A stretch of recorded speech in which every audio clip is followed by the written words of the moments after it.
This is a lesson over the universe. It's step 3 in the measurement topic. We're going to continue to focus on the relationship between the Earth, the Sun, and the Moon. Let's start with your learning targets. The first learning target, which was in the last measurement topic as well, is that you can illustrate or model the Sun, Earth, Moon system. So remember, to illustrate or model, you're either drawing or using objects to represent the Sun, the Earth, and the Moon. And you really want to focus on the distance between all of these objects, and you also want to look at the size of all the objects relative to each other. Second learning target is that you can illustrate the phases of the moon.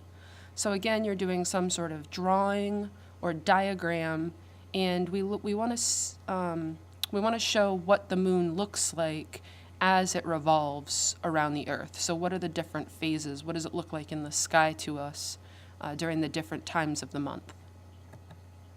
The third learning target is that you can explain how the Sun, Earth, and Moon cause the phases of the moon. So how does the relationship between these three, how do the motions between these three cause us to see the moon in different ways depending on what time of the month it is? The fourth learning target is that you can explain how the Sun, Earth, and Moon cause something called a solar eclipse and a lunar eclipse. Solar meaning sun, lunar meaning nighttime.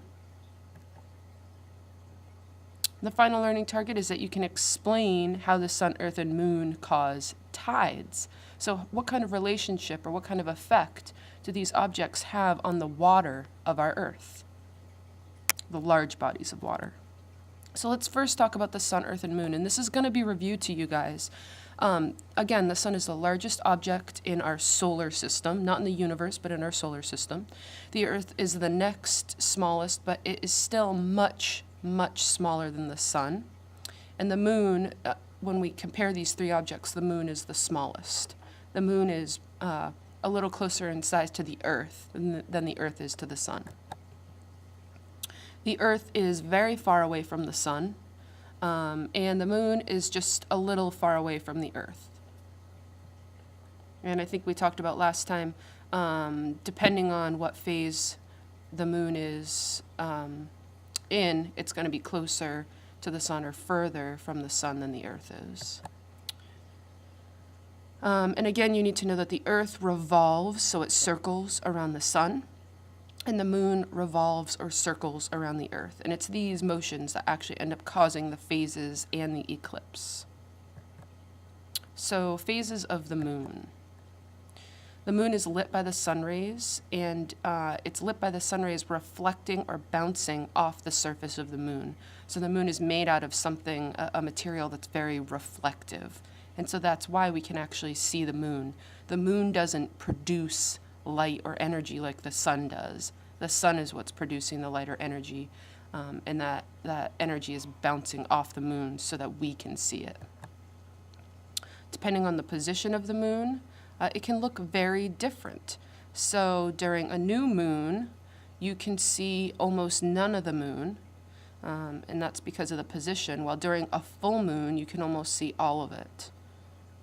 And it's all relative to the position of the Moon, Earth, and Sun. Finally, the Moon orbits the Earth, and when it orbits the Earth, it has a tilted orbit, so it doesn't orbit around the equator of the Earth. If it did, we would constantly have eclipse. But instead, sometimes it goes up near the North Pole or down near the South Pole. And that's why we're actually able to see the different phases of the Moon, like the full moon. We would never see that if it was rotating directly around revolving directly around the equator of the Earth. So at the very bottom, there are some pictures as to the position of the Sun, Earth, and Moon during the first quarter, during the full moon, during the last quarter, and during the new moon. So you're only really responsible for knowing 4 phases of the moon, even though you can see in the larger picture there are more than 4 phases. Solar eclipse. So a solar eclipse happens when the moon passes between the sun and the earth.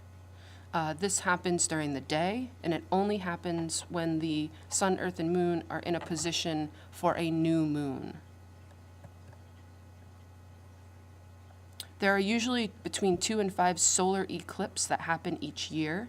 These aren't always total eclipse. Sometimes they are a partial eclipse. So you won't have the entire moon passing between the sun and the earth. You will have the entire moon passing between the sun and the earth, but it won't always look like that. Sometimes it'll look like it's just passing through part of the sun. And this is all, it's just the way it looks. The moon is so much smaller than the sun, but it's very, very far away from the sun. So that's why it's able to kind of cover it up and make it look like we don't even have a sun during a solar eclipse.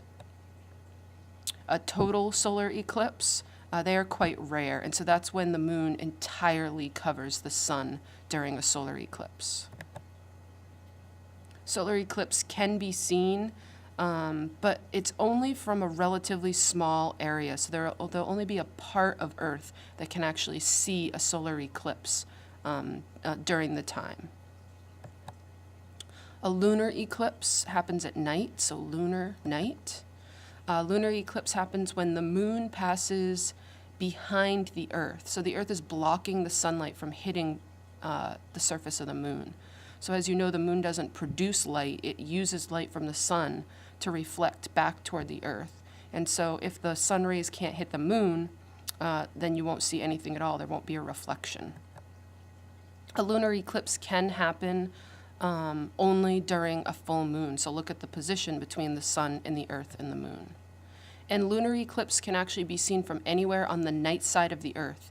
So it's very different from the solar eclipse, where you can only see from a small area of the Earth when you're viewing a solar eclipse.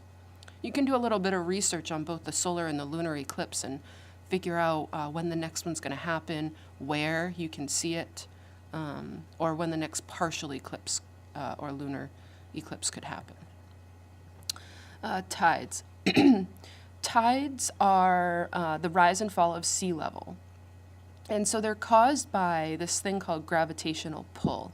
And so the sun is a huge, huge object. And because it's really large, it has a large gravitational pull.